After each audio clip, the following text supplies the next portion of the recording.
कहीं नाही शोभे घने बगिया हो पापा, काहे नाही अगना तोहार हो। काहे नाही शोभे पापाई हो रे दुअरवा, काहे बिना पोखरा तोहार हो। कोयल बिना सुना घने बगिया हो बेटी, बेटी बिना अंगना सुना हो।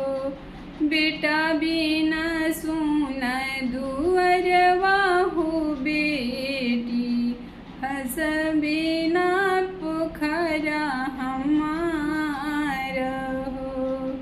कैसे जे शोभे पापा तोहर घने बगिया हो, कैसे शोभे अंगना तोहार हो।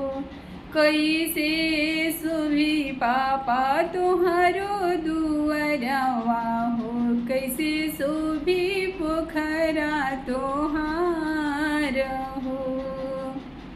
कोयलर बोले बेटी हमरो घने बगिया हो, अंगना होई है कन्यादान हो। तप लागी होई है बबुआ हो बेटी, पोखरा जे धन